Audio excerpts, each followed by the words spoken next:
Welcome to the Ho-Ho Show. Rated the #1 most listened to podcast on Pluto. So join us now as we discuss news, politics, current events, and so much more. So clear the airwaves and strap in as we defend the Constitution, because freedom matters.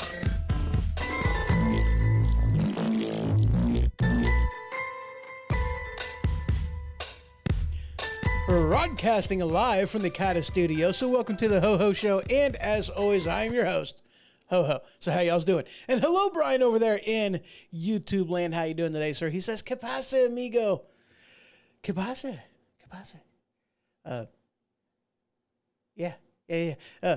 Spanish. I love it. It's amazing. So, guys, we've got a lot to get to today. There's like all kinds of stories I'm going to be doing. Even in this first segment, there's a lot. Now, normally I start off with a little bit of satire, with a little bit of humor, comedy, what have you. But today, I'm not actually going to do that. We're just going to dive right into it. We've got a lot to get to. So this first headline is from the Washington Free Beacon.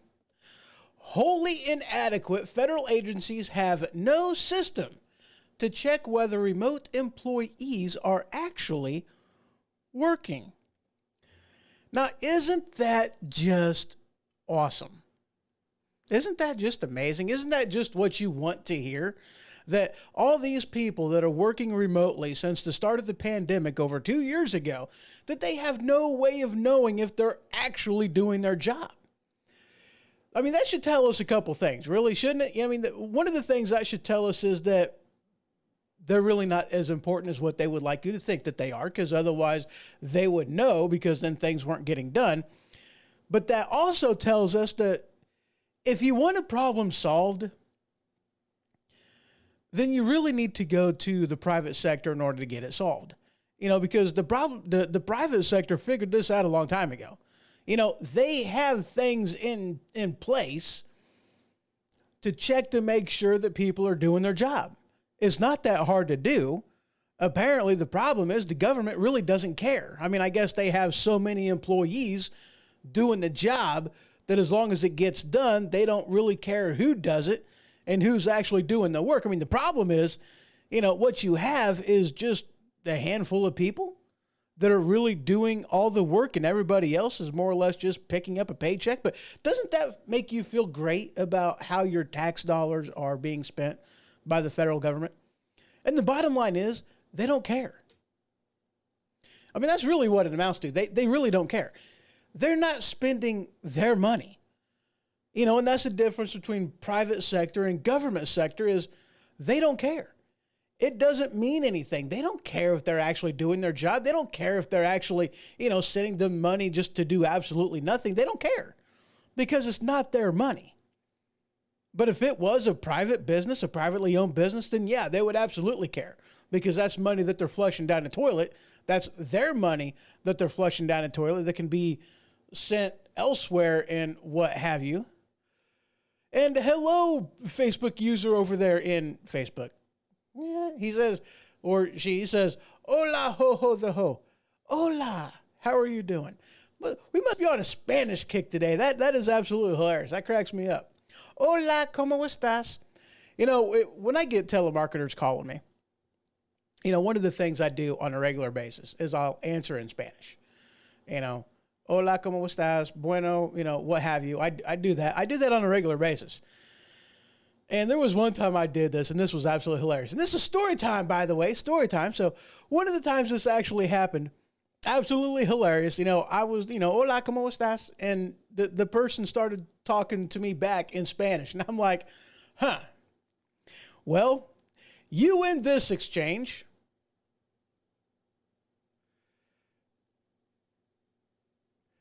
Holy crap, that is absolutely hilarious. Yeah, I said, sorry, had to come back in. Facebook reported me for calling me my name. That is absolutely hilarious. Says that I was harassing you. Yeah, you know, that should be something that, you know, there's got to be a way that maybe I can shut that, like this is an acceptable thing. You know, I don't know. I don't know. Maybe it's because you put just a single hoe, because I'm a double hoe. I'm not a single hoe. I'm not quite Santa Claus. I'm not the triple hoe yet. But yeah, that's absolutely hilarious. Harassing me for calling me by my nickname. That's absolutely hilarious. Dude, we had a meeting not that long ago at work. Dude, I'm going to start saying garden utensils. That is absolutely hilarious. Oh, that'll work. That'll absolutely work. Isn't there an E in there? HOE maybe? I don't know. Anyway, we had a meeting, double story time, but we had a meeting at work, and they were like, "What's your name?" I'm like, "My name?" I'm like, "Oh yeah, it's Jared." Like, I legit had to think about what my name was. Like, it's Ho-Ho. That's what I go by. That's what I've gone by since I was 9 years old. I've got it tattooed on my freaking arm, for crying out loud. That's what my name is. And I'm like, Jared? Like I legit stumbled, had to think about it. Deer in headlights. Oh yeah, it's Jared. Yeah, it was great. Anyway, back to my other story time. What was I talking about with the other story time? I don't remember.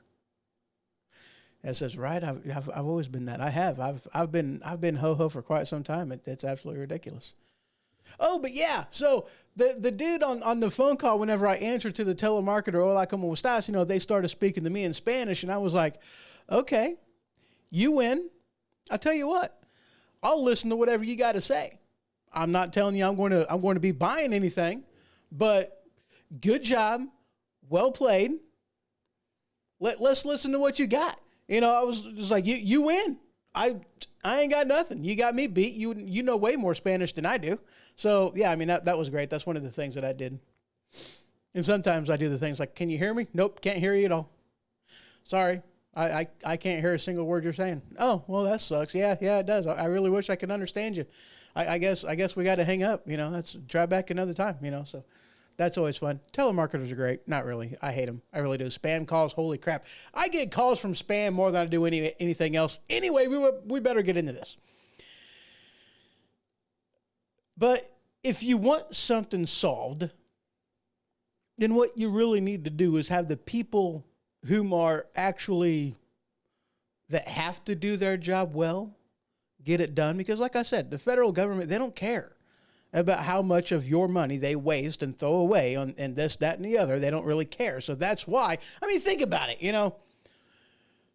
what was it? Healthcare.gov. It took them how long to even publish that site? It took them a long time. And then day one, the stupid thing crashed on them, day one. And it took them a month or two to even get it back up and going again. They didn't care. And they spent how much money getting that thing up and going. And it didn't work. From day one, it didn't work. Absolutely ridiculous. Waste of money. They had to get somebody else in there to do it, fix it, what have you. I don't know. It was ridiculous. Case in point, they don't care. It's not their money. They don't care how much money they throw away. Brian says that I just keep saying hello to them. Yeah, that's a good way of doing it. Make him think that, just make him think he can't hear him at all. That's funny too. So moving on.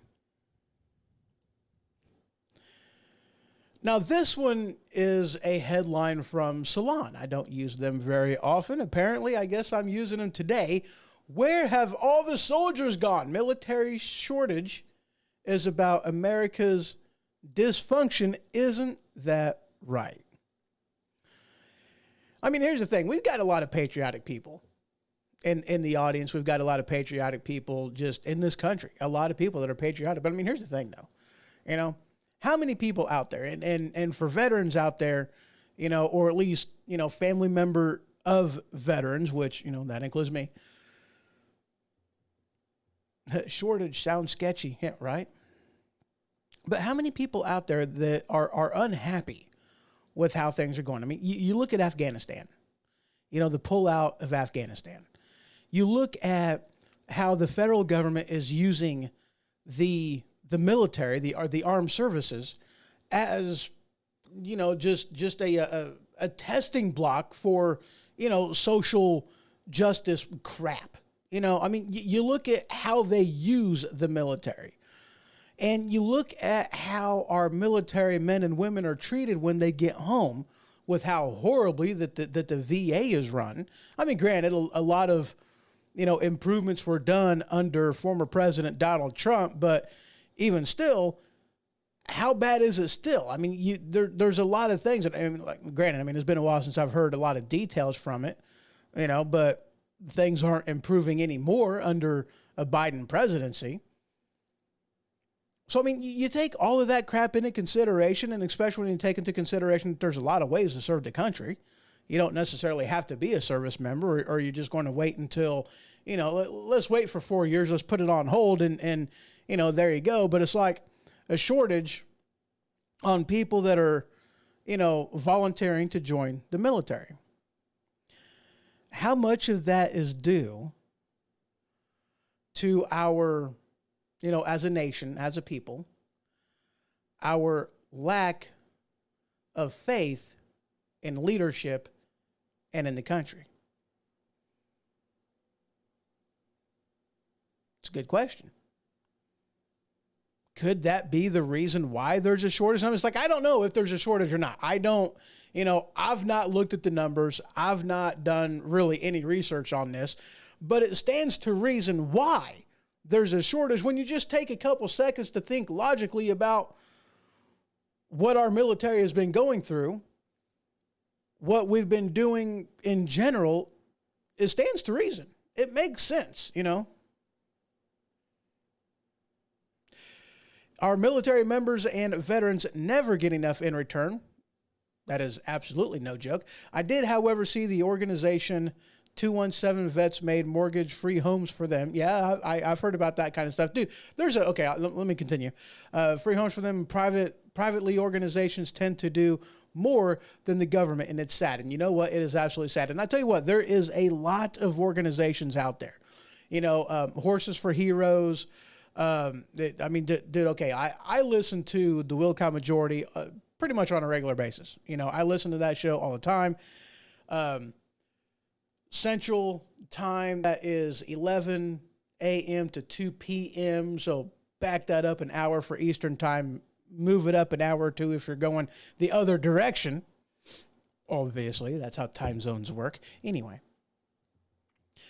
he does a thing once a year about veterans, and he brings different organizations like Horses for Heroes. 217 Vets would be a company that he would, bring into this. And they do like a big, huge, if it's not an all-day event, it's like a 2-day event, bringing in all these people, talking about the organizations, what they do to help our veterans.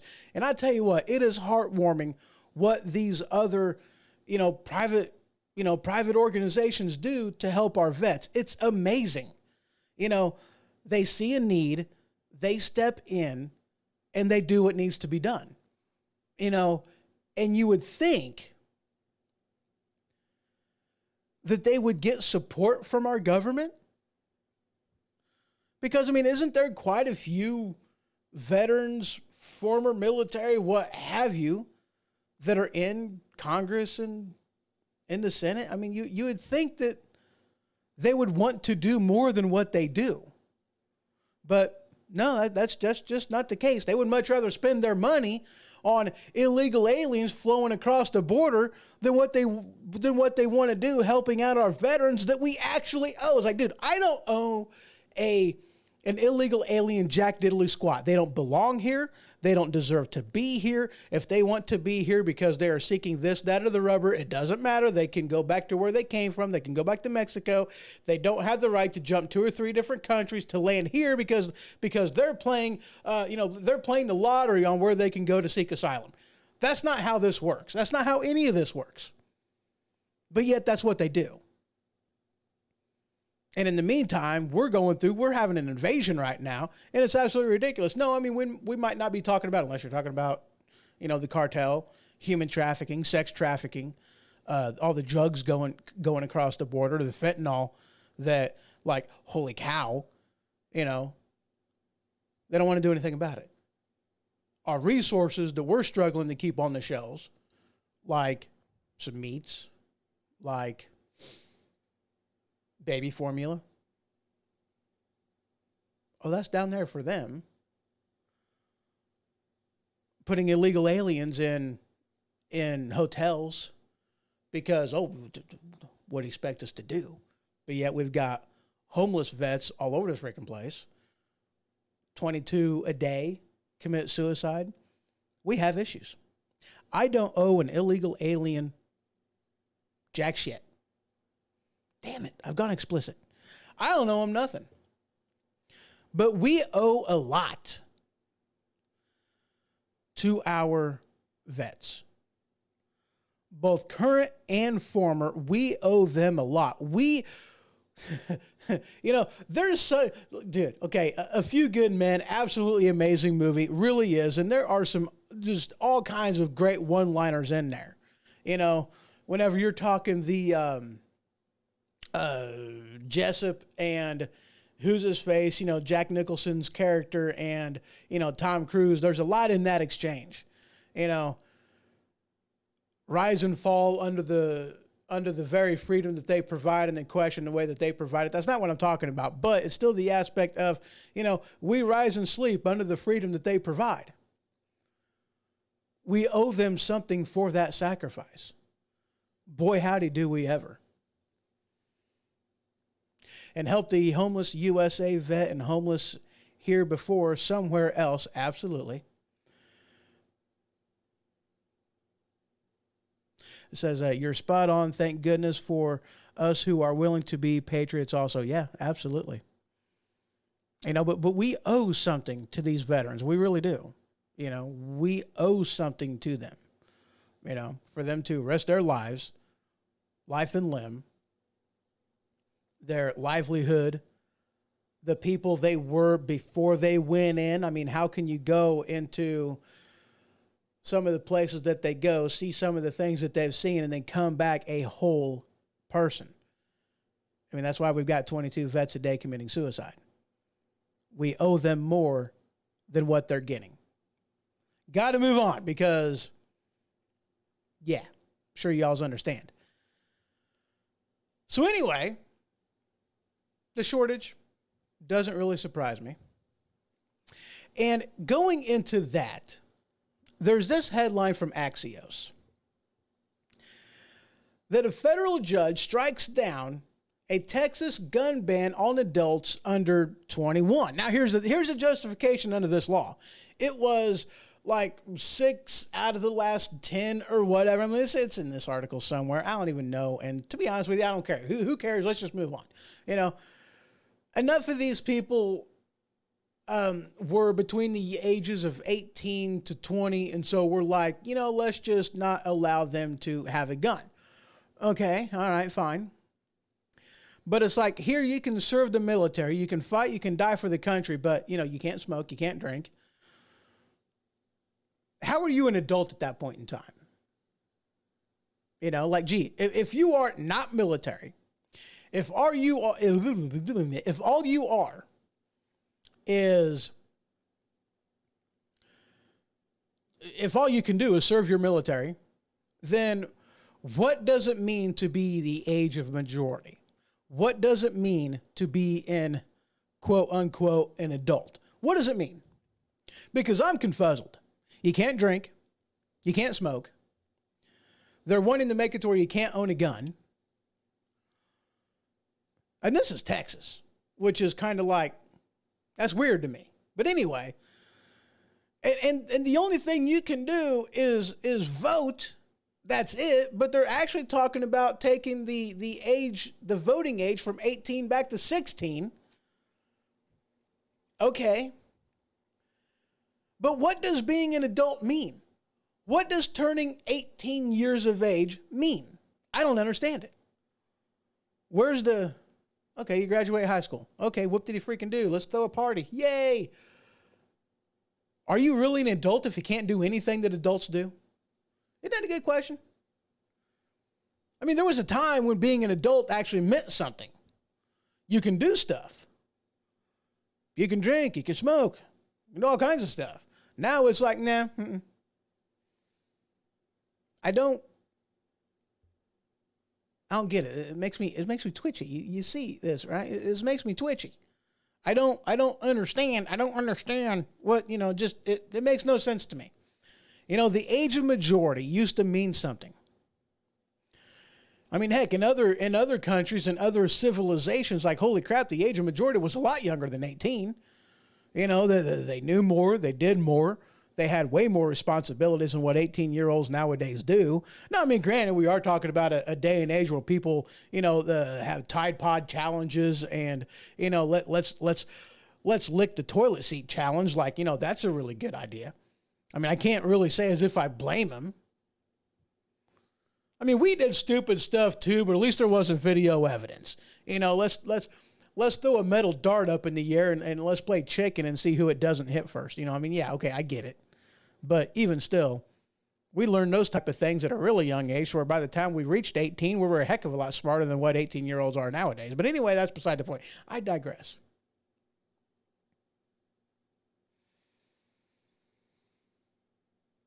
Yeah, said you used to have to earn it. Let me try to read that again.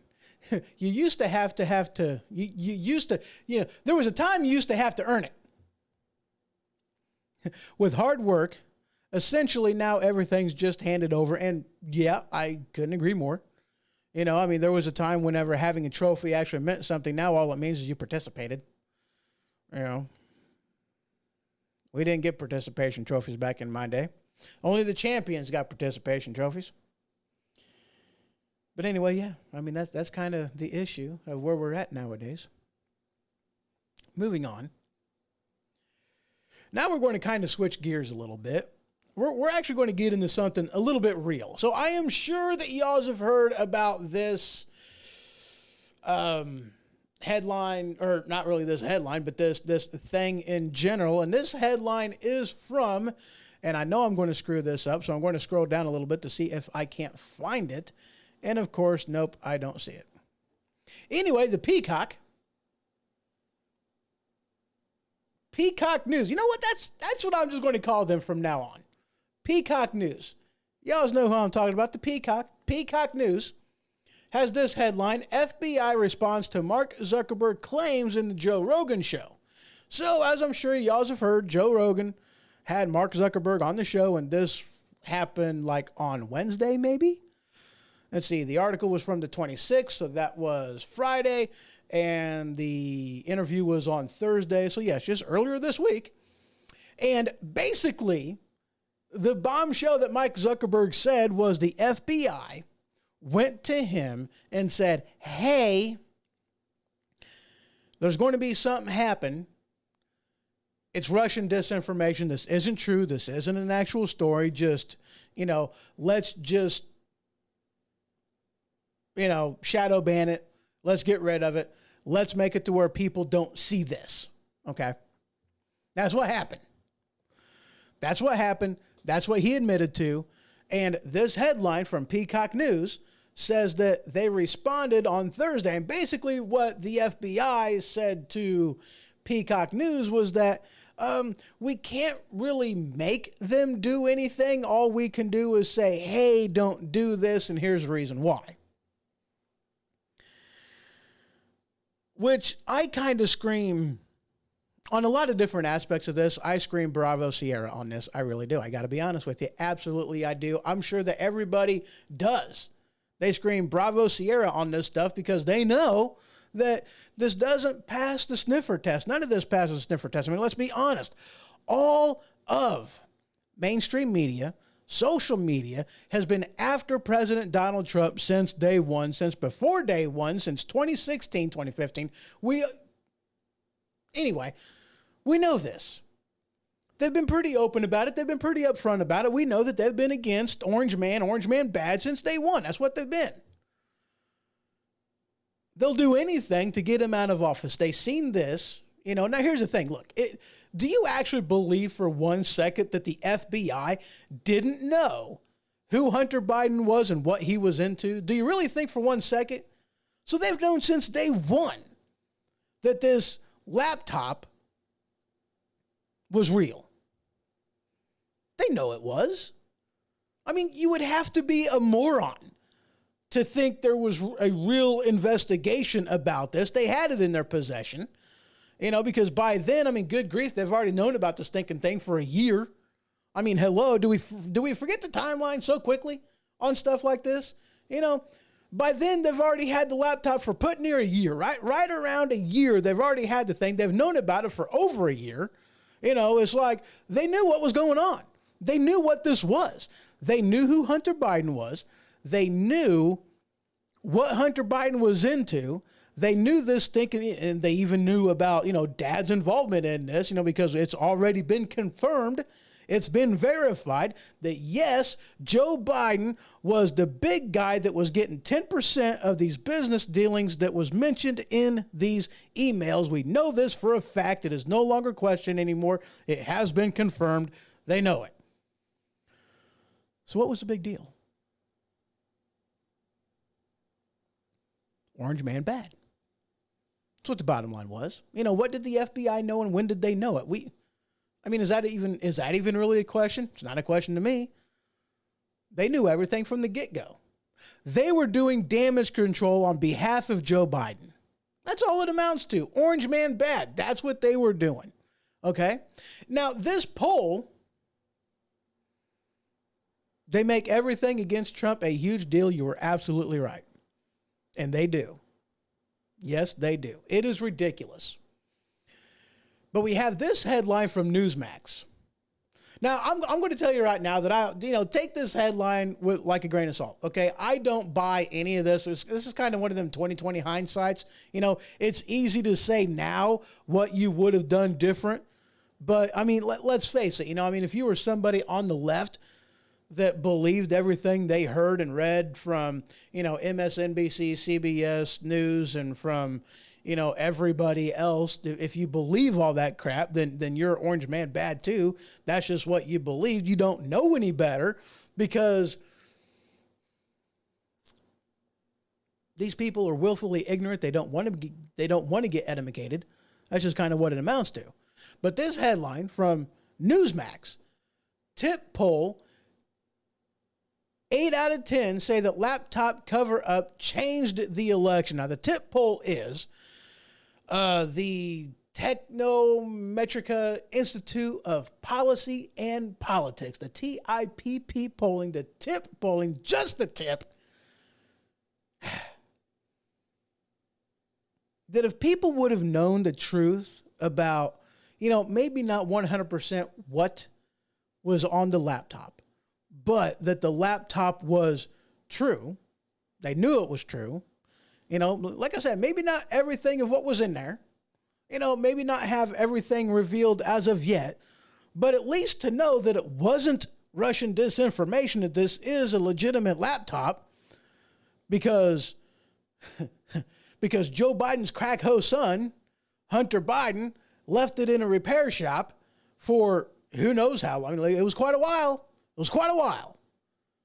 That yes, this was a legit laptop. Everything on here was legitimate. They knew this at the time that the FBI went to Mark Zuckerberg and said, don't let this fly on your website. Shadow ban every last bit of it. And social media was all too happy to comply. Why? Just a tip. Why were they so happy? Because Orange Man bad, that we have to get rid of him at all costs. And that's more or less what it amounted to. It was disinformation.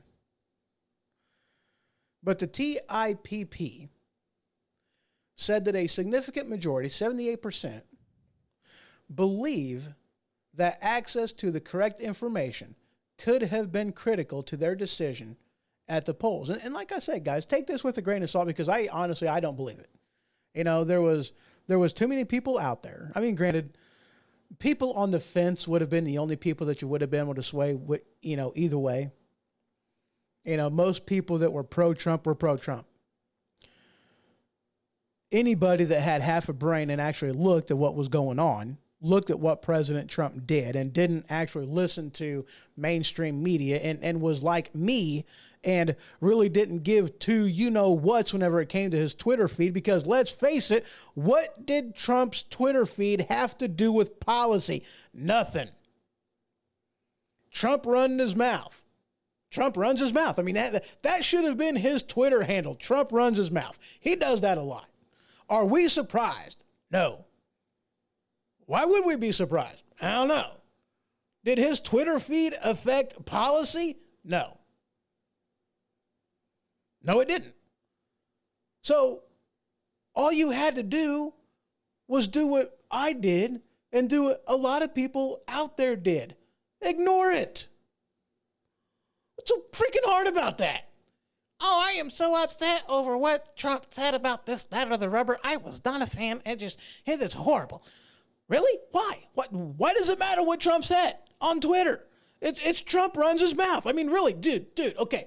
Trump team people change his name instead of the real Donald Trump to Trump runs his mouth. Just change his Twitter profile, give his blue check to that one. Let that be him. Take that thing over. All right, buy it if you have to. Holy crap. Let's do this. Let's make this happen. Trump runs his mouth. That should be, you know what? Maybe we should look for that. Trump runs his mouth. I want to see if that's available. You know what? That really did give me an idea. Let's see if Trump runs his mouth is a thing. Search Twitter. Turn on. Shut up. Trump runs his mouth. Search for Trump runs his mouth. I don't see a Trump runs his mouth. So, okay, guys, maybe we should claim a hold of the Trump runs his mouth, because I think that would be, oh, crap. That is a thing. Nope, that's a hashtag. Never mind. That's not an indivisible. There you go. Trump runs his mouth. After the show, if that's not a thing, I'm going to make it a thing. I'm going to seize a hold of that puppy, because I think Trump runs his mouth as an absolutely thing. And I'll give it to President Trump, former President Trump, future President Trump. Trump 45 and 47 will be an amazing thing. Puts in here, he goes, he's human, for goodness sakes. Throw the man a bone. Absolutely. Throw the man a bone. Throw him a bone. Give him dolphins with lasers. Can we do that for the man? I mean, come on. BadOrangeManRunsHisMouth.org. That is absolutely amazing. Thank you for that. That is awesome. BadOrangeManRunsMouth.org. That is awesome. That is awesome. I still like the Twitter handle of Trump runs his mouth. That's pretty good though. But I like BadOrangeManRunsMouth.org. That is awesome. I'm gonna have to look, dude. I'm clicking on it. I don't even care. Oh, the site can't be reached. Really? Come on. BadOrangeManRunsMouth.org. Yep, that's what it is. Let's try to refresh. Well, no, it's not. It's either a broken link or maybe it's a dot. I don't know. But hey, you know what? That's a good idea though. I mean, if that's an available one, I'll have to go on my. I like buying .coms and websites. I've got quite a few, actually. Quite a few different websites. That would be a good one to buy, too. Bad Orange Man Runs Mouth. I might even look for it. Never mind. Now I'm having ideas, and I gotta compose.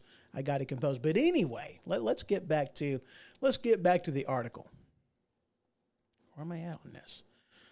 Oh, yeah, there it is. That's the article.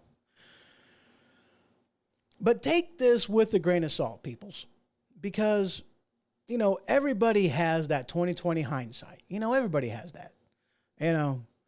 Do I think that the squashing of the laptop story changed how people would have voted? Yes. Do I think it would have been enough to actually change the results of the election? Well, only if you believe that he got 81, however many votes that he had. We won't get into that because YouTube doesn't like it whenever I get into that. They consider that misinformation, so we won't even talk about that. But you be the judge on that. Would it have changed? Who knows? 20/20 hindsight, it's real easy to say now that, yes, it would have made a difference. And while we're speaking about the kids of Joe Biden, the plot thickens in the case of Ashley Biden's diary. This headline from the National Review. Wow, I had to read that one to find out where that was from. But the plot thickens in the case of Ashley Biden's diary. Now, here's the thing. This thing starts off, this is another article from the 27th. That's today. Holy crap. The Department of Justice does not agree to guilty pleas and cooperation arrangements with clearly culpable offenders unless it believes more attractive targets can be pursued. Here's what it amounts to. This whole entire thing, okay, and with this diary. Now we're actually going to get into some of the details on this diary, because I'll tell you what, the devil is in the details. How many times have we heard that? The devil's in the details. And I am sure that y'all's been paying attention to some of this stuff. Y'all's know about this diary. I'm sure that you do.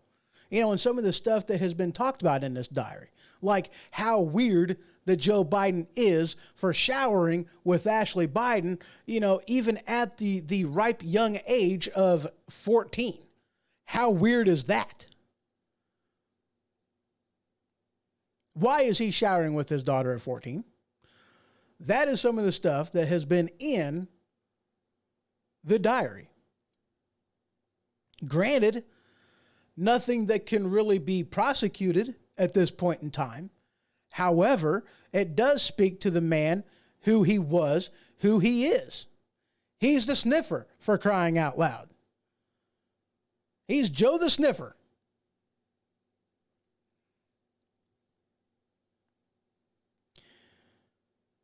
It speaks to who he is.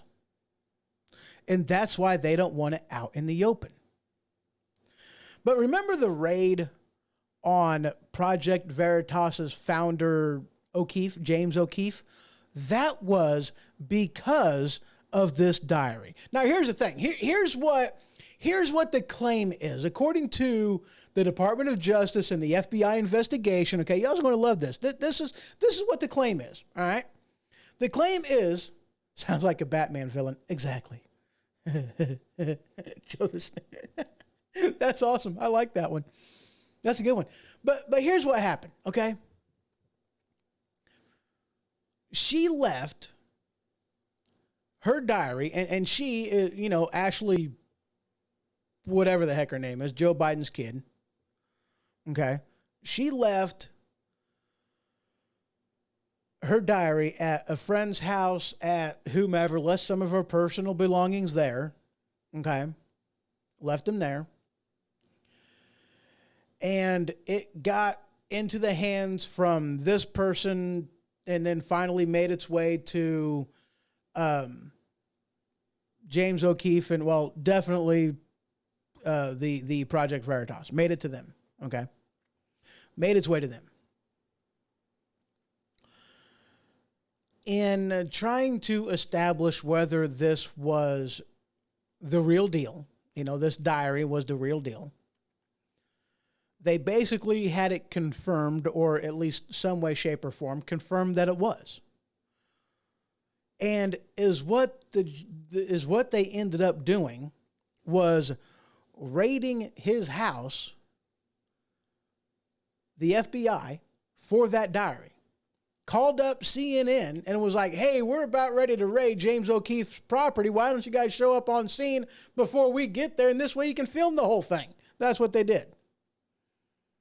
You know, no, you know, advance warning whatsoever. Like, gee, they just somehow got a tip saying that the FBI is going to raid James O'Keefe's founder of Project Veritas and all over this diary. Now, here's the thing. One, what business is it of the FBI? They claim that since this stolen property crossed state lines, that makes it their business. Okay, whatever. I don't buy it, but here's the thing. They get, and I'm talking news sources, okay? News sources gets things sent to them all the time. Information, tips. I got a spider on my camera. That's nice. He's a little bitty guy. He's cute. What's up, buddy? How you doing? Anyway, you can't see him. He's up above it. So anyway, they get stuff given to them all the time. Okay, that's just kind of how it works. They get tips. They get, information. They get materials like this given to them all the time. And part of what their job is to verify its authenticity. One of the things you never do is, how did you come across this? How did you get this? You don't ask that question. And what the FBI is saying is that two executives, one of them being a high-level executive suspected to be James O'Keefe of Project Veritas, paid for and instructed them to steal and take pictures of, for them to confirm authenticity, to steal this product and then send it to them. But they went and picked it up and transported it across state lines. That's what the FBI is claiming. Now, again, I call horse crap on this because, one, even if they did cross state lines, even if that aspect of it is true, they crossed state lines to pick it up.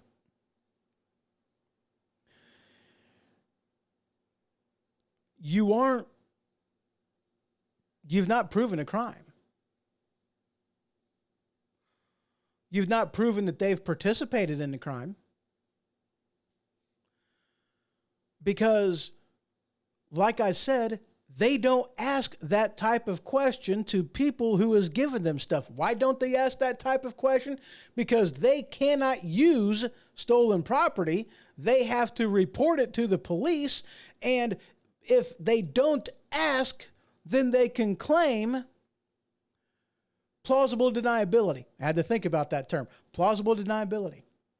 That's why they don't ask those type of questions.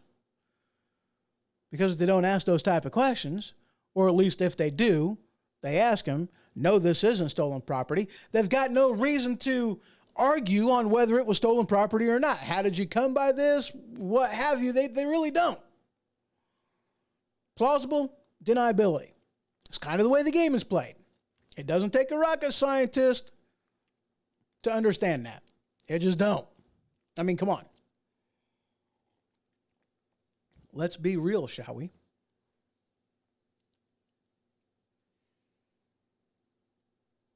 All of this was to protect Joe Biden.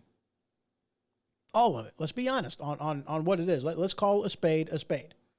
That's what was going on here. Now, why do I believe what I believe? Y'all have heard the saying, the proof is in the pudding. This is not a new saying. This isn't a new, a new form of thinking. Upon receiving said journal, validating its authenticity, which they did, by the way, they validated its authenticity. I don't remember if they necessarily offered to give it back, kind of like, the talking to the lawyer about the laptop, we are not going to talk about that laptop whatsoever. That's not Hunter Biden's laptop. And then things kind of changed, but I don't remember if they made an attempt to try to return the journal back to Ashley or not. I really have no idea, but they did verify its authenticity. But here's the thing. Unlike when the left gets leaked material, illegally leaked material, like former President Trump's tax returns, which was highly illegal for them to obtain and yet publish, Project Veritas, through the guidance of James O'Keefe, did not publish a single word of said journal. They didn't go public with any of it. Information that was sickening and made the Biden family look absolutely horrible. Project Veritas sat on it. The proof is in the pudding. They knew what they had. They knew how it looked. And unlike the left, they chose to do nothing. So you tell me, Are they guilty of the crap that they're being accused of? Did it happen the way the FBI and the Department of Justice is trying to say that it happened? I don't think so. The proof is in the pudding. Their actions speak volumes about Project Veritas's intent in how they acquired and what they did with said journal and the information that was in it. It's pretty clear. But you be your own judge. You think about it. Now this headline, and after we get done with this, we're going to go ahead and take our first break. Holy crap, 45 minutes into this thinking thing. This is going to be another long one. Crap. But anyway, this headline is from Mint. And I don't know if you all have heard about this. I really don't. I did. I thought it was hilarious. Mint. Student who stalks Elon Musk's private jets will stop only if, and then whatever. I don't even know. But this headline from the U.S. Sun, student tracking Elon Musk's private jet reveals price to take down the Twitter poll. You see, here's the thing that's absolutely amazing. Okay. Here you got this kid who has tracked down and figured out who certain people's jets are, like Elon Musk. And he's mentioned others in here. Mark Zuckerberg is one of them. Tom Cruise, the Kardashians, Bill Gates, a number of Russian oligarchs. Okay. Kylie Jenner, I guess, is one of them. And is what he does is he has a Twitter following of a lot of people and follow the Kardashians or whatever. He has these Twitter handles about, them, their travel plans and this, that, and the other. Okay. And I guess Musk had, some really good tech people behind him trying to hide what was going on. But here's the thing, guys. All right. I want to give you this information. And I want you to believe me when I tell you, okay? It's not that hard. If you've got the time, most everything you want to find out about somebody, you can find out about it on the web. And I'm not even talking the dark web. I'm not even talking information that you have to pay to get. It's public record, accessible. The only thing you may have to get, you may have to pay for is some type of a processing fee or a filing fee, and that's it. Okay? That's it. I got a flight simulator here. And one of the awesome things about said flight simulator, it is a 1-to-1 ratio, as in if it takes an hour to fly it in life, it takes an hour to fly it in the sim. It is a 1-to-1 global flight simulator. Holy crap. Now, one of the plugins that it allows you to do, there's actually a lot of different plugins to really boost the realism of it. In fact, the airport of my hometown is very well modeled in this flight simulator, and it's a nothing airport. It's a municipal airport, for crying out loud. All right, it ain't nothing, it ain't nothing spectacular.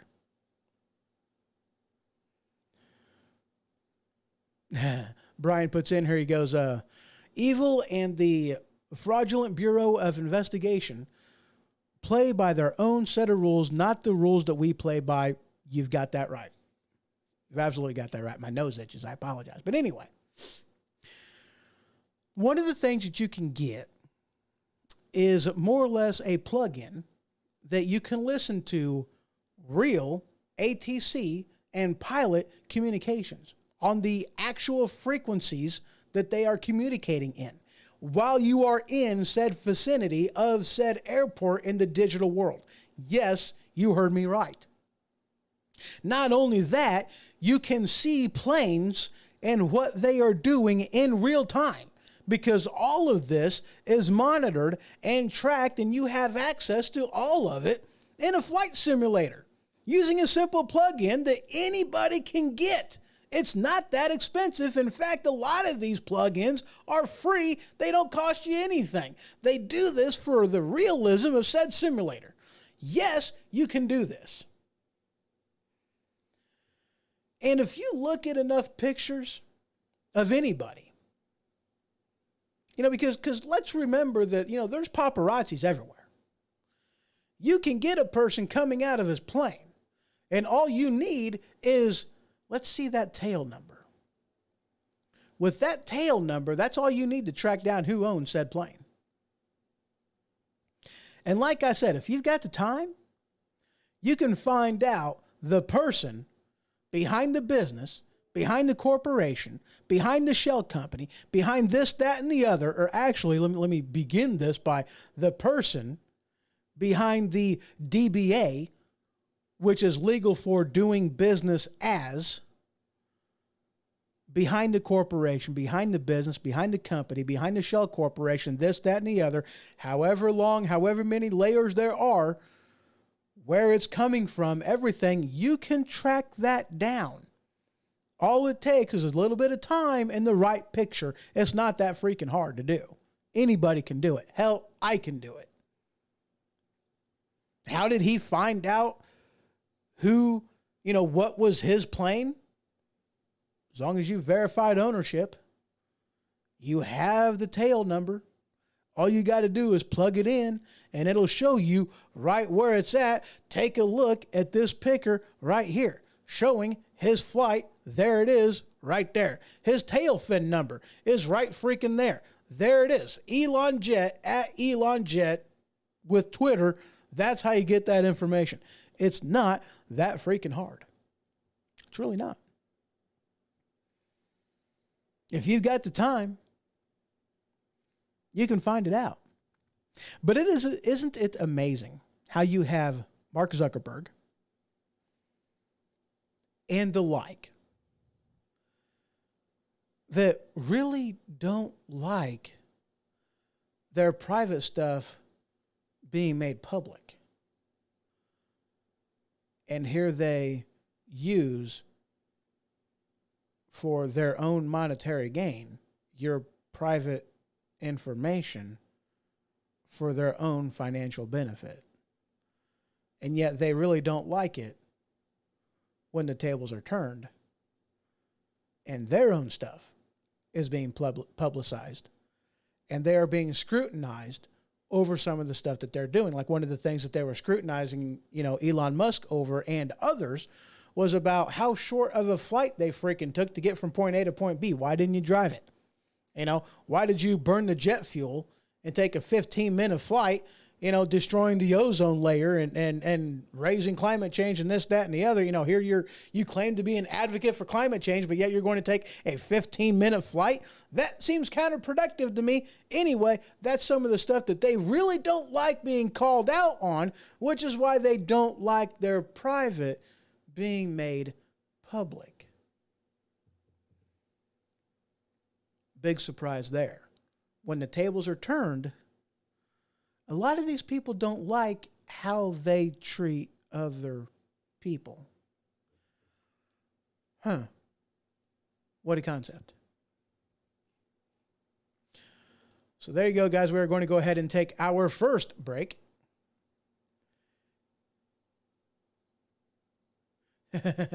If you have integrity in your business practices, you should have nothing to be concerned about if it does get leaked. Absolutely. And I guess with Elon Musk, at least, it wasn't the fact that it was getting leaked. It was kind of that. He didn't really want that information out there.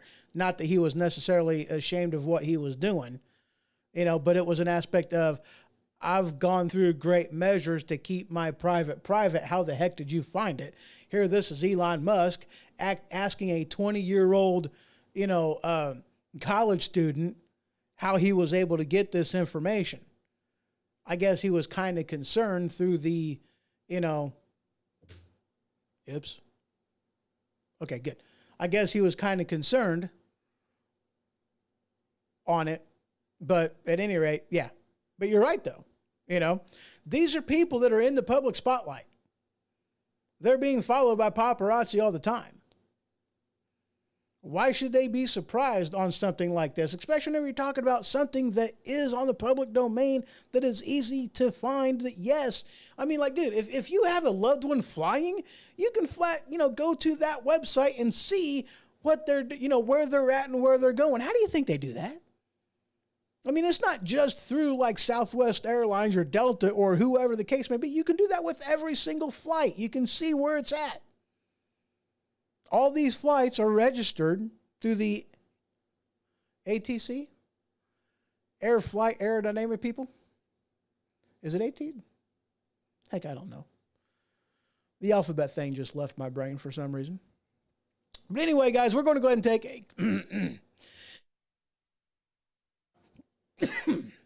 crap. Got a hairball there, Fred. Hold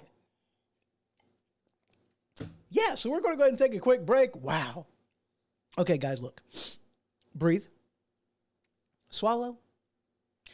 Not at the same time. You would think at 40 plus years old, I would have this figured out. I mean, I've literally been doing this since day one. Breathing and swallowing. And apparently trying to do it at the same stinking time. Who knew? Anyway, we're going to go ahead and take a quick break. When I return, we are going to be talking about former President Trump and future President Trump. We're going to be talking about him. We're going to be talking about some of the Mar-a-Lago stuff. We're going to be talking a little bit about Ted Cruz and the IRA and all that other kind of good stuff with that. And maybe even a little bit about the student loan forgiveness, since it kind of does go hand in hand with the IRA, the Inflation Reduction Act, IRA. But anyway, we will be right back. Just a couple minutes. Don't go nowhere.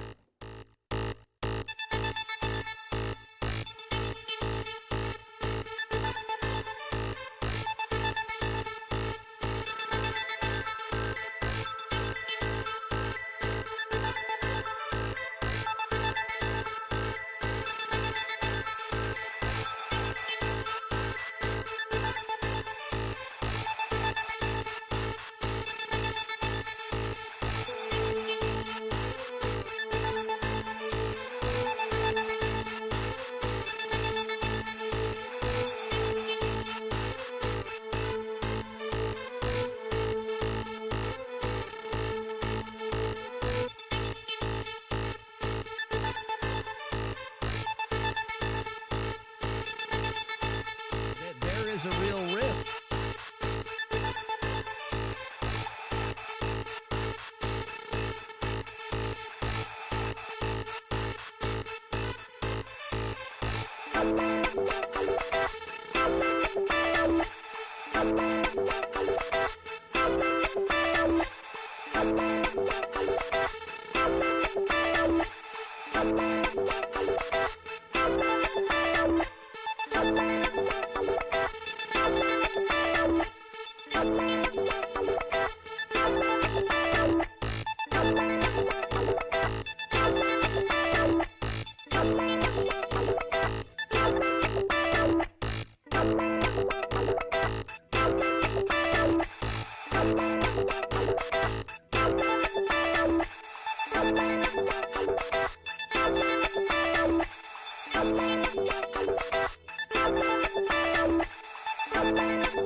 Have you ever had an ailment that a normal over-the-counter remedy just couldn't fight? If this is the case, then boy, have I got the solution for you.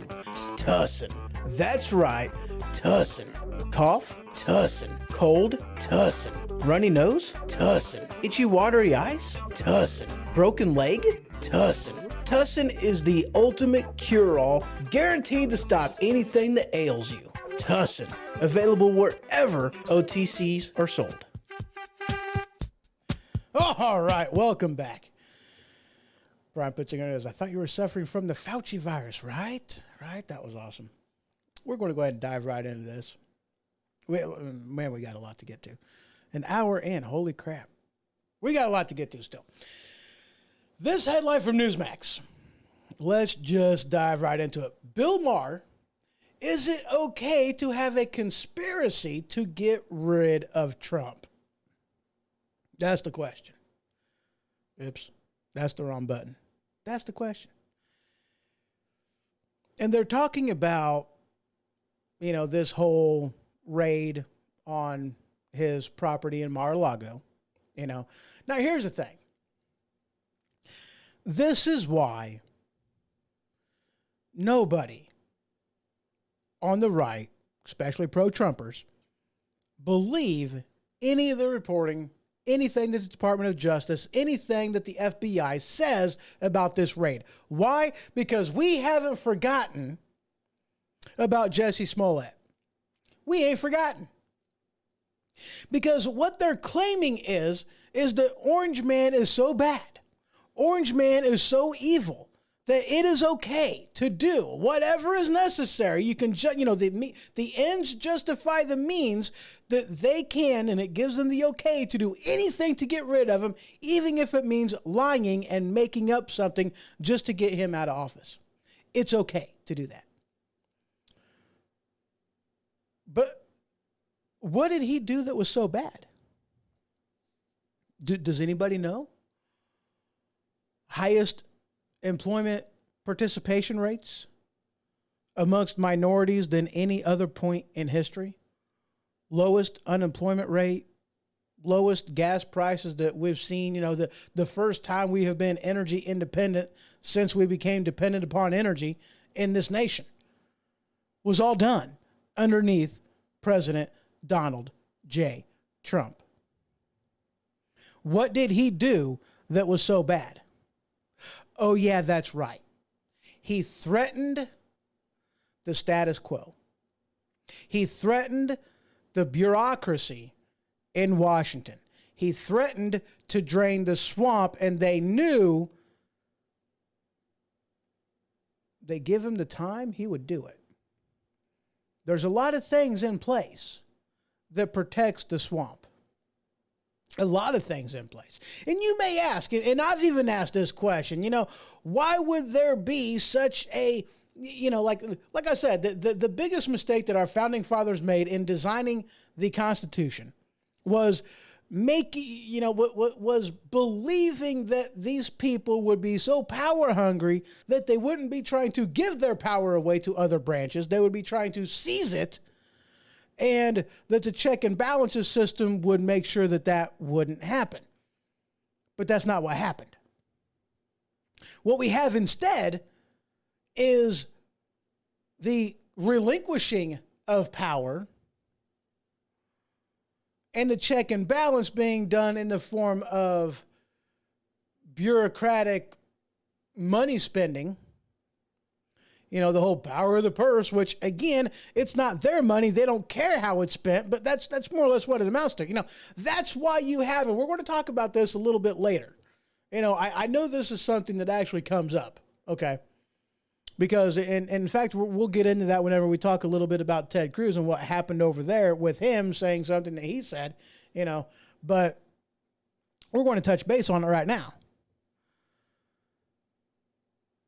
Plausible deniability. That's what it amounts to. You see, they give the power to unelected, unaccountable bureaucrats so that this way, neither Congress, Senate, or the president is directly responsible for anything that you don't like. That's why these various departments in Washington, the EPA, the Department of Education, Department of Transportation, Homeland Security, all these other people, it's like 1,000 to 1 on how many the unelected bureaucrats write as far as in the regulations that have the weight of law versus how many laws are written by Congress and Senate, the people whom were actually elected to write laws. Let's not forget, The legislative branch's job, according to the Constitution, and they're the only ones with the power to do so, is to write laws. That's not the power of the executive branch. The EPA does not have that authority, and Biden cannot give it to him because it's not Biden's authority to do so either. I mean, wasn't it kind of funny how, you had Obama say, and yes, it was Obama who said that I can't do that. I constitutionally am not allowed to do this, but the EPA can do it, or, the Department of Health or OSHA or whatever it amounted to. They can do it. Well, how can OSHA do it being a function of the executive branch if the president doesn't do it? The president cannot grant power or give power away that he himself does not have. He can't do it. It's unconstitutional.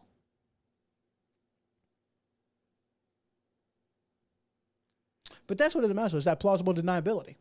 I'm not held accountable for what these people do because, well, it's not me. There's protections in there that saves their job. It's not like I can fire him. What do you want me to do? So you elect a new boss. He's as same as the old boss.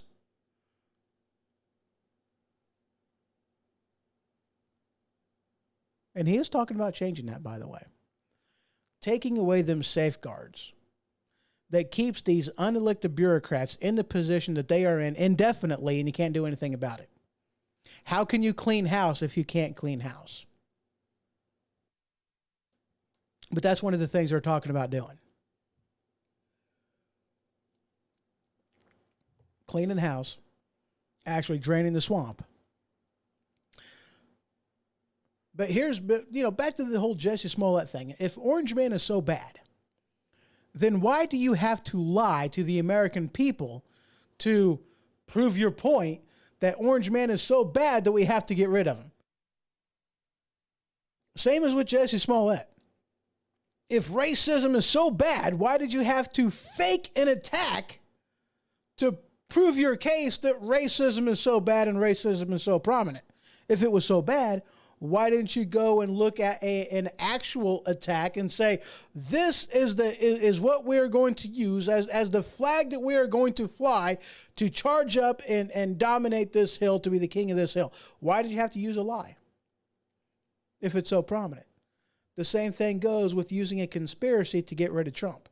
If he is so bad, then why do you have to lie to get rid of him? This article from The List. Shocking court document reveals what FBI found at the Mar-a-Lago before the August 8th search. What did they find? According to this, they found of various levels 184 classified documents. FBI affidavit for August 8th search reports 184 classified documents found in January 2022.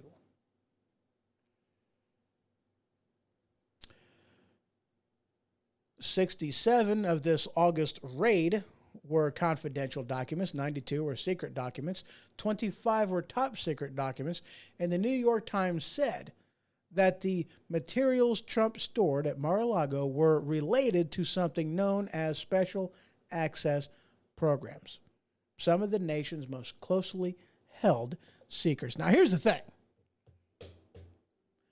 And here's the thing that they're not talking about. If you are reading this whole thing about classified documents, which, I mean, let's face it, guys, the president gets classified documents all the freaking time. It's part of the job. And just because it is a classified just because it is given the classification of classified or top secret at the time doesn't mean that it stays like that for a very long time, depending on what it is. A lot of that stuff kind of goes by the wayside pretty quickly. And yes, the president has a lot of control on that stuff being considered classified, top secret, and the like.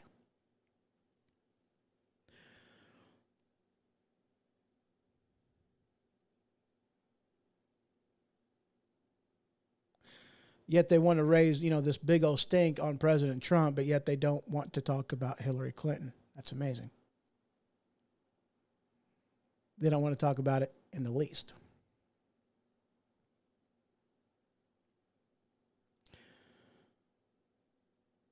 But I don't believe any of this. I really don't. You know, maybe he did, maybe he didn't. But like I said, was it last week, the week before last? I don't want to hear anything about that. I don't want to hear nothing about President Trump until they go after, investigate Joe Biden, Hunter Biden, former President Barack Hussein Obama, and Hillary Clinton on all of their crap. Why aren't they impeaching Biden? Because he bragged about and did the very thing that Trump was accused of with the quid pro quo with Ukraine. He bragged about it on national TV, and yet nothing happened to him. Double standard? Hillary Clinton was found in possession of all kinds of classified documents. Did anything happen to her? No. So if they want to claim that, justice is blind, that this is about us going back to our roots, why don't they start with the very people that they've been protecting this whole time? I'm not saying that President Trump is completely innocent, but what I am saying is I don't know. I'm willing to give him the benefit of the doubt, especially considering the past 6 freaking years that the man's been through.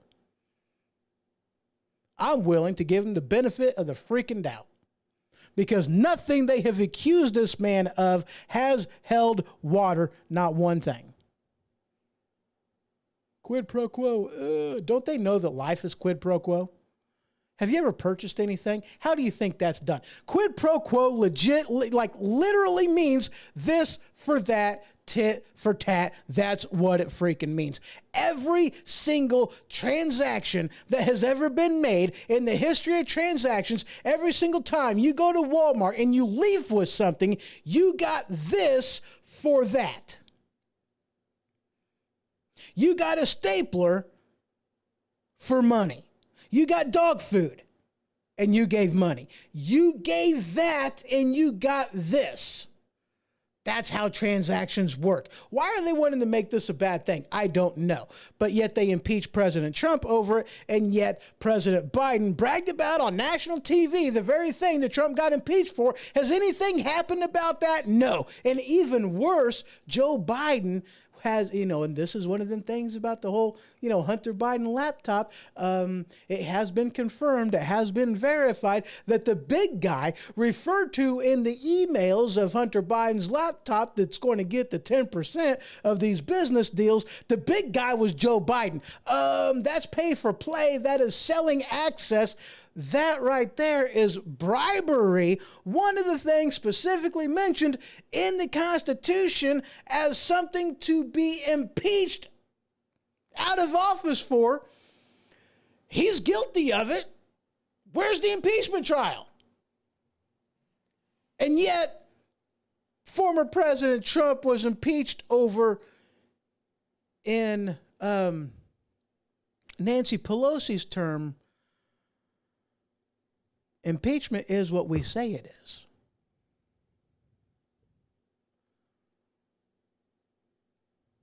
Okay. So why hasn't anything happened? Why hasn't anything been done? Interesting. And yet they're still going after Trump. I don't care. I'm at the point right now, I don't give a shit. I don't care. Do your worst. I don't care. You want to know why I don't care?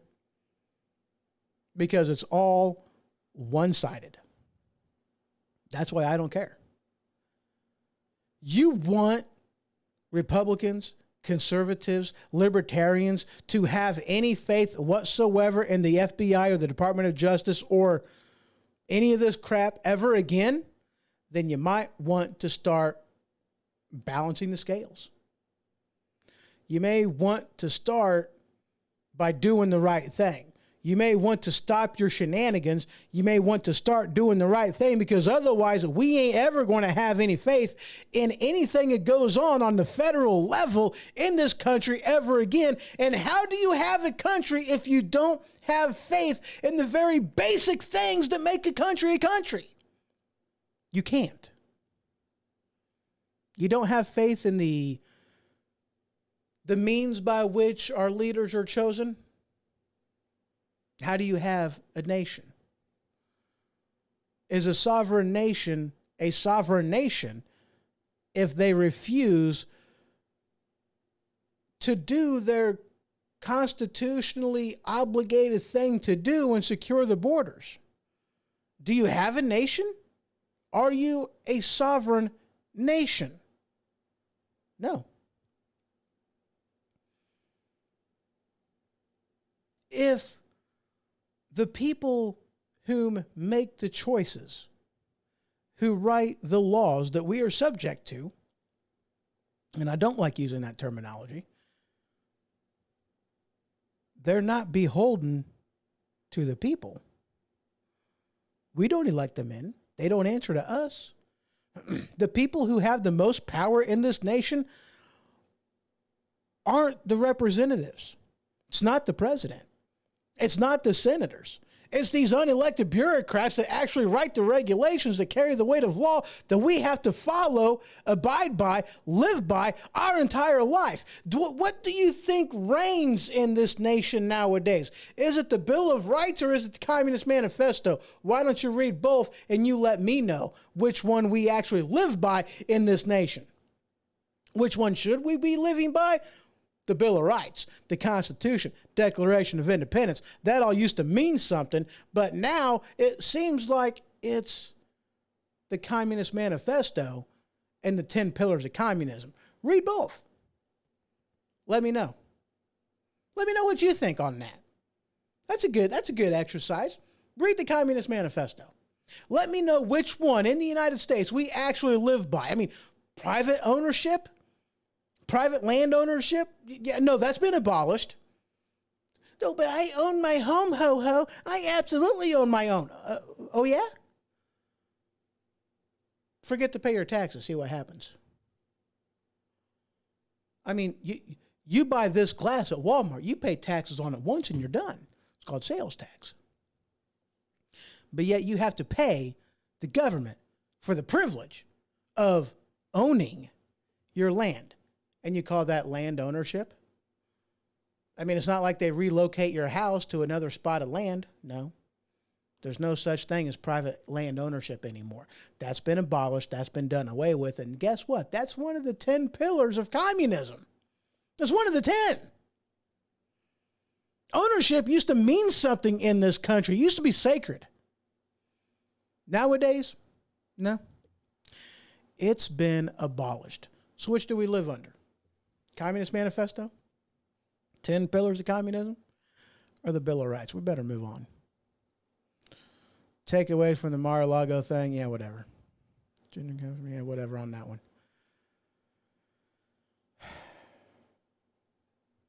All right, let's get into this Ted Cruz thing. But we've already actually kind of covered this a little bit. You know, this headline from the soapbox, the single word, Ted Cruz gave the game away about the right-wing Supreme Court. Oh, they considered whatever this thing was a victory. And of which case, here's the thing again. Okay.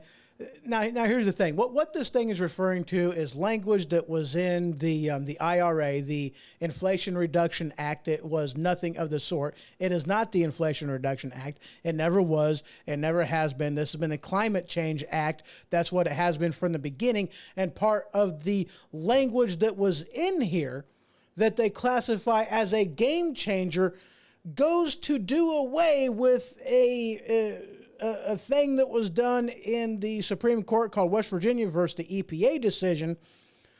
But what this thing does in this headline, running through the legislative text, is language that defines the carbon dioxide produced by the burning of fossil fuels as an air pollutant.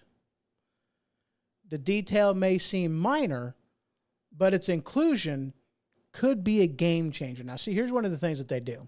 Brian says, don't pay your taxes for 3 years, and whoever bought those taxes up the last 3 years owns the house for you. Exactly.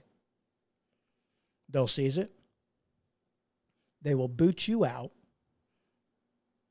They will do it by force. Go ahead and resist and see what happens. There is no such thing as private land ownership anymore. You have to pay for the privilege of, you forever rent from the government. Let's just put it that way. Because you don't even own the home and the land is owned by the government. Because, I mean, what are they going to do? Relocate your home if you don't pay taxes and put it somewhere else? No, they seize the whole entire thing. If you're lucky, you get to take some of your crap with you when they boot you out of your house. But that's neither here nor there. But you see, here's one of the things that happens in Washington all the time. Okay. By design, our legislators, our senators, they leave language in various bills vague. They do it on purpose. Because again, plausible deniability, they don't want to be the ones that are actually held accountable for the crap that actually happens and how this vague language is used against us. They don't want to be held accountable for that. So they purposefully leave it vague so that this way all the details can be fettered out by the EPA, Homeland Security. These various organizations are the ones whom put the fine details in, write the regulation after regulation after regulation that we have to abide by. It's not the legislative branch fine-tuning it. It's these various departments of the executive branch that actually fetters out the details that are unelected by us, that are protected against losing their job or being demoted whenever there is a regime change. Their jobs are protected. Even though they are supposed to serve at the pleasure of the president, they don't. Their jobs are protected. That's why I said, here's the new boss, same as the old boss. Why? You may have gotten rid of the boss, but the people that run the show, the very different heads of these departments, well, they didn't lose their job. And there is protections in place because that's the problem with the deep state. It is big enough to protect itself. It is powerful enough to protect themselves.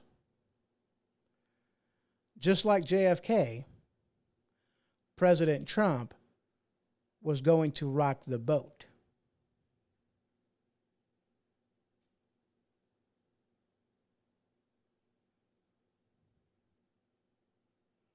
They don't like it when you rock the boat. Things happen.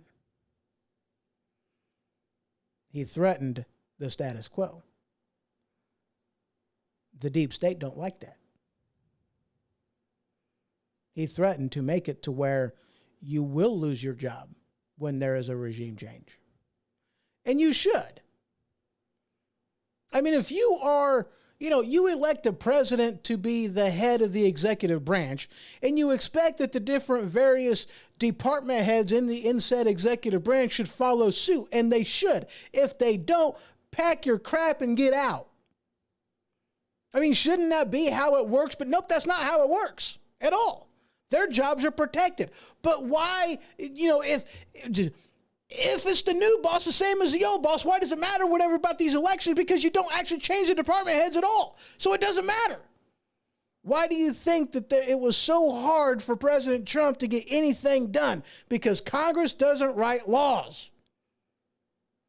All the rulemaking is done by these various departments that don't answer to you, the voter. Are we in a republic? No. We've lost the republic. We're not even in a democracy anymore. We don't elect the decision makers in office anymore, and they are protected from losing their job. The only thing that can be done, and here's the great thing. I mean, the only thing that can be done is basically twofold. It's two parts, and that's it. The only thing that can be done, the only thing that can be done. And I'll tell you this right after this break.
Do you love your occasional Mexican dish or your musical fruit? Are you tired of walking by family members and crop dusting them? Well, if this has ever happened to you, might I introduce you to Tampons brand butt plugs. Tampons brand butt plugs is that particular type of butt plug that allows you to walk in public in confidence knowing that you're not going to accidentally crop dust somebody. Tampons brand butt plugs now with the plastic applicator. Not just for women anymore. Tampons brand butt plugs. All right, and we're back. So as I was saying before the break, and I so rudely interrupted myself, I had a hard time talking there for a second. The one of two things that we have that we can do to fight back against the deep state. And Brian puts in there, he goes, the deep state kind of sounds like Terminator 3 with the machines. Yeah, it does. You know, it definitely does. But one of two things we can do, and the biggest thing really that we can do, is well, one, make it to where they, you know, are beholden to, and this isn't as it should be, the executive branch. That the president can clean house if they go against what the president is, you know, the president's agenda. You know, if they go against that, then they should be removed from their position. They should be retired. Their resignation should be accepted on the president's desk the next day. He should have free reign over these different departments, over these different agencies. He absolutely should. But the other thing that can happen and should is, well, let's just talk in the case of these 87,000 FBI agents, or I'm sorry, IRS agents that they are going to be hiring. If Congress, you know, the House of Representatives, if they actually operated by a budget, like, you know, really what they should be doing, if they did that, they can't hire these people and pay their paychecks. And, you know, I mean, they're not going to come to work if they're not funded. That's the easiest way to shut them down. any of these people, any of these agencies and the crap that they do, they can't enforce it if they don't have the funding to do so. So the easiest way to stop what these bureaucrats are doing, these unelected bureaucrats are doing, defund them. Why is that so freaking hard? I don't know. It's really, really hard. Moving on. We're actually going to completely switch gears, actually. We are. We are going to talk about this whole the car ban and whatnot, you know. Now, we did talk about this on the Machine Radio Show with Brandon Gatton. You guys can catch that on Thursday nights at 7 p.m. Just search for the Machine Radio Show. But this headline from Fox News: California's crazy car ban forces drivers to go green and could drive national people out of state. I'm sorry, drive national people out of state? Nope, I can read. I really can. It's drive rational people out of state. So here's the thing. You know, there's enough stupid people that don't care in the state of California. I could easily see them doing this. But this ban on vehiculars is said to go into effect in, I believe, 2035. That's a video. I ain't watching that. 2035. It's to go green. It is a complete ban on gas-powered vehiculars, the sale on gas-powered vehicles by 2035 in favor of electric cars. Now, here's the thing, too. Here's one of the things that they don't tell you. One, they have no plan whatsoever to bump up the power grid in order for them to support all these vehicles that are going to have to be plugged in for power. They already have blackouts and brownouts. They already can't deal with the crap that they're dealing with now, but yet they want to lower demand, you know, shutting down coal mines and everything else. They want to lower the supply by raising the demand. How does that ever work? You know, I mean, really, how is that going to work? You're going to lower supply by shutting down coal power plants. You got to plug them in. You got to charge them somehow. And they're going to raise the demand over electricity while they're already dealing with blackouts and brownouts in California. How is this going to work? How are they going to be able to do this? They're not. I mean, that, you know, especially considering they have absolutely no plan whatsoever to increase their power supply. They have no plans to do this whatsoever. You actually think that California is going to figure this out by 2035? No.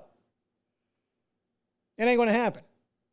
They can't figure out that that in order to, you know, help minimize the amount of wildfires they have in California, that they need to start getting rid of the underbrush in the woodsons.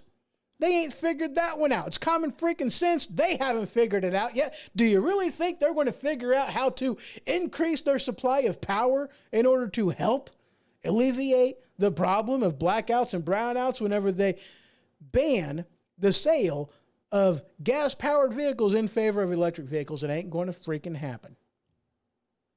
It ain't going to happen. And then you also have the aspect of, and this is what I'm waiting on. You know, they're doing this to make you more, I mean, let's be honest about what's going on here. They're doing this to make you more dependent upon government. That's what they're doing. You know, because think about it. If you have a gas-powered car, then you're in control of where you go and when. If you are forced into an electric vehicle that can't travel as much, they can't travel as far. If you are forced onto the government rail or in government buses, then the government is in control of where you go and when. The government is in control of various businesses. when they're going to be open and closed, all this other kind of stuff based off of, when they run. It is to make you more dependent upon government. That's what the whole plan is. They want you out of gas-powered cars to make you dependent because you can't, you can't afford an electric vehicle. I mean, holy crap, have you seen the prices of some of these things? Oh, but they want to make the prices cheaper. Yeah. And they want you to have to pay China for it. I mean, where do you think these batteries are coming from? There's a moratorium on digging and mining this stuff here in the U.S., so it's being done in Africa. It's being done in China.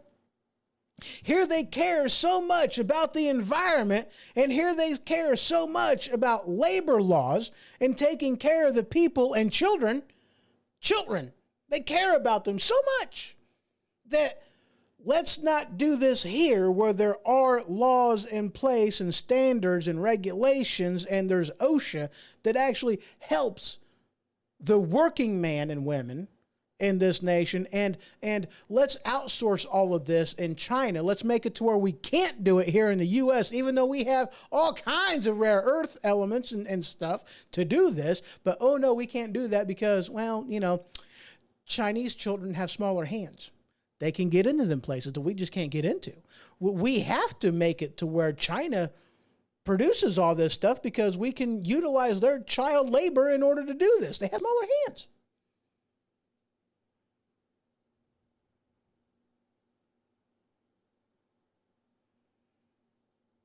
I mean, if they cared for the environment, which is what they claim they do, then wouldn't you think they would want this stuff to be done here? Instead of making us ever more dependent upon China for our energy, our batteries, our this, that, and the other. And if you think this is a good idea, just look at what's going on in Europe right now with Russia. The European Union can't stand up to Russia. Why? Because over 50%, I believe 52 by last time I looked, over 52% of their energy is provided by Russia. Oh, so they're going to stand against Russia? What's Russia going to do? Flip the switch. They're going to turn it off. Oh, you want to go against us? You want to fight us? And with what we're doing against Ukraine and Crimea, and you want to stand against us. Oh, okay. Good luck. We'll shut down your energy supply. Do you really think that these European nations, with losing 52% of their energy, is going to be able to stand against Russia? The answer to that question is pretty obvious, isn't it? It's no. It doesn't take a rocket scientist to figure that one out. So what do you think that we're doing to ourselves in this race to be more green? Where do you think the batteries are made from? Where do you think the solar panels are made from? Where do you think the big old windmill blades are made from? Why is it that they don't want to talk about how none of the components used to make a turbine is recyclable? Why do you think that they're not telling us that the runoff from these lithium mines that are made to make the batteries that goes in these electric vehicles, why do you think they don't tell us that this is so hazardous it's not even funny? Like, it is toxic. It's bad. The stuff of what's going on in Africa right now in these lithium mines is holy crap. It's killing people. But gee, Orange Man bad, as long as it's happening over here and as long as it's not in my backyard, it doesn't matter. That's why we don't want it here, right? Because, we don't want the lithium runoffs. That's okay to have, yes, but, I was listening to whatever, whatever guy it was. I forget who it was. I don't remember. If I remember, I'll put the link for said video in my in my Facebook. I'll put it in my Facebook. Not my Facebook. Yeah, my Facebook. I'll put it in there. Social media platform, go. Go Power Rangers or the whatever. Anyway.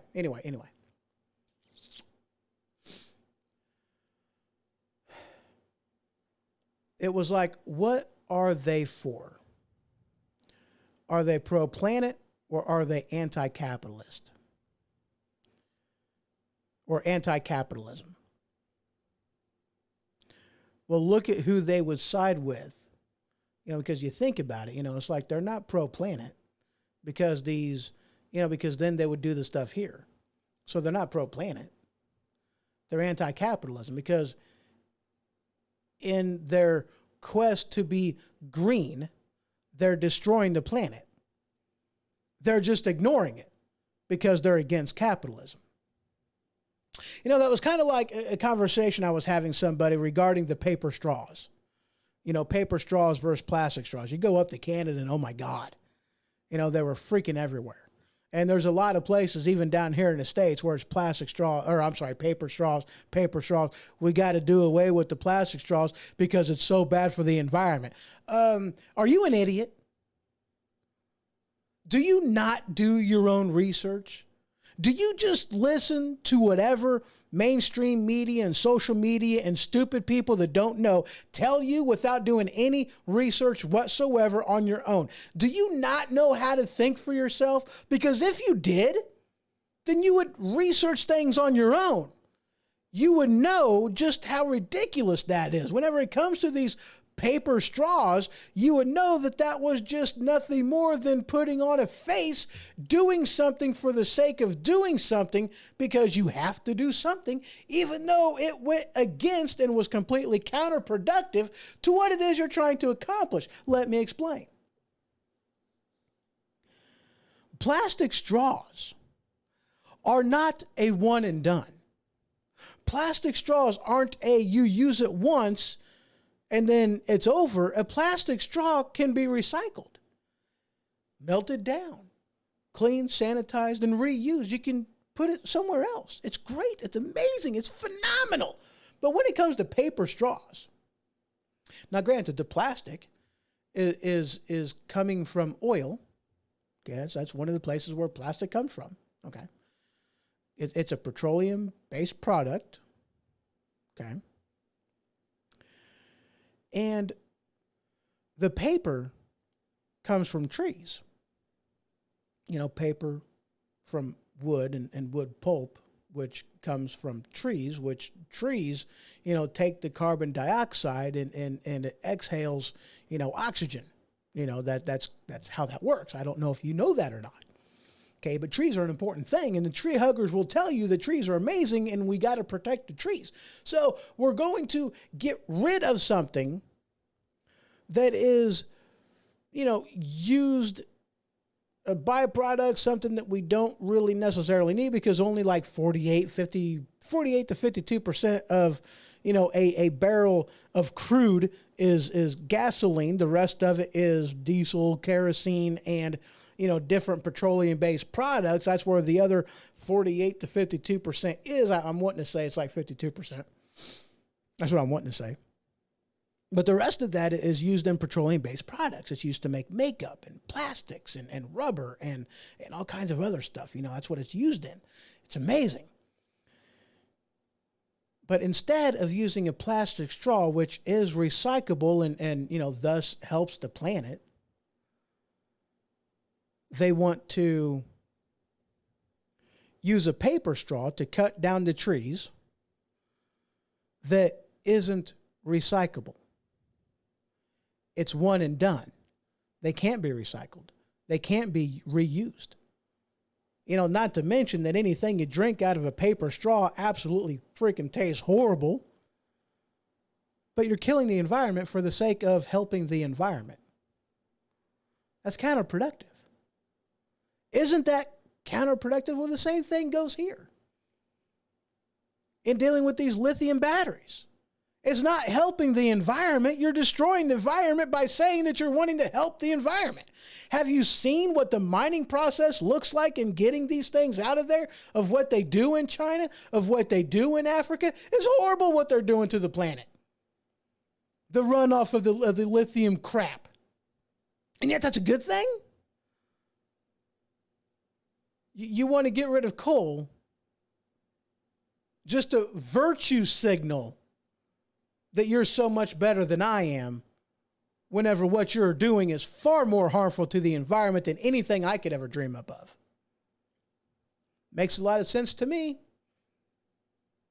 As said in the chat, abso-freaking-lutely.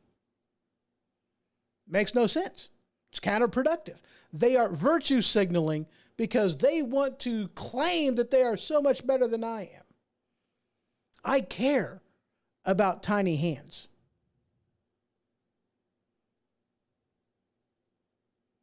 Hello, Josh, over there in YouTube land. It says, what's up, ho-ho? I'm a little late, but I'm here. That is awesome. Good to see you, sir. But yeah, twits, yeah, absolutely. Idiots. It's counterintuitive. It's counterproductive. They are virtue signaling for the sake of virtue signaling, even though that in practice, they are against the very thing they claim to be for. They're against the environment because they would much rather destroy the planet, or they don't care if they destroy the planet as long as they destroy capitalism. That's the bottom line. That's what it amounts to. Destroying capitalism. Moving on. That was a long way around, wasn't it? Let's see. Secret Service returns $268 million in fraudulently obtained COVID-19 relief loans. Yeah, okay. Well, this one says 200. Wow, this article says 268, and this other article says 286. I wonder which one is real. 286 million or 268 million, depending on whichever one you're talking about. A socialism survivor shares their experience in China, Venezuela. This should scare Americans. Well, yeah, it absolutely should scare Americans. So you know what? That's actually all I got. Wow.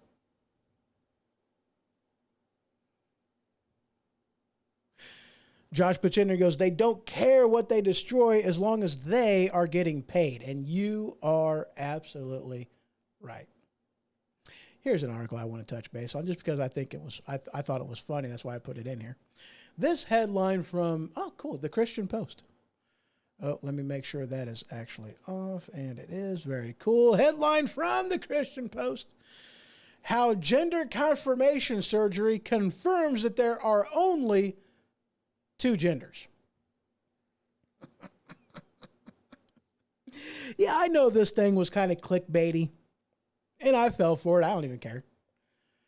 But the article basically says that, gender confirmation surgery is only you go from male to female or female to male. So if there are 50 different genders out there, or however many that they claim are out there, then how come you can't get a surgery to make you one of those other genders? Why is it only gender confirmation or regenderification or whatever they call it? Why is there only two that you can go from and to? It's either male to female or female to male. There's no other way it can go. So there's it's confirmation right there. I just thought the whole thing was hilarious. It made me laugh. I don't know if it makes you guys laugh or not, but it definitely made me laugh. Anyway. Oh, that's funny. Well, guys, that's really all I got for today. I apologize, Josh, coming in right at the tail end of it. But, it happens sometimes, doesn't it? It happens. Just about 2 hours into it. But that's all right. You can always listen to the replay. What? Only two genders? I am shocked and appalled. I know, right? Who would have thunk it? Who would have thunk it? There's only two genders, male, female. You know, I learned that watching a movie, Kindergarten Cop. I learned that in that movie. You know, that was back in the day when unintentional edification was had out of Hollywood. You actually learned something watching TV back in the day. I mean, y'all remember? Okay, I got. This was funny. All right. One year for my birthday, my mom got me season 1, volume 1 of the cartoon series He-Man and the Masters of the Universe. Now, growing up, I liked He-Man and the Masters of the Universe. It was a good show. You know, I liked it. I enjoyed watching it. It was a quality flick. And one of the things that I liked about this flick, something that I remembered from back in the day, is that, you know, there was a time when cartoons was educational, you know? I mean, not like watching, you know, some of the crap that's out there right now. Like there was actual a point, you know, these moral, you know, what have you, you know, there was a point to the story. It was educational. It was something to teach you a value that you can take with you in society to help bring you up. You know, there was a time when cartoons and TV programming did that just because that was the right thing to do. And He-Man and the Masters of the Universe, I remember vividly, they did that. At the end of every episode that they had the moral of the story, the takeaway that they wanted you to learn out of watching this episode. That's what they did, every single one. But I watched this show. Like, I watched quite a few of these episodes, and it was like, holy crap, this thing should have stayed in nostalgia land in my brain, because I watched the first handful of episodes of season 1, volume 1 of He-Man and the Masters of the Universe, and I was like, wow, how did I ever like this? It's like, holy crap. Like, this is bad. You know, I mean, and now it's like, you know, I really can't say jack about kids watching stuff that's like, what is this crap? You know, I mean, dude.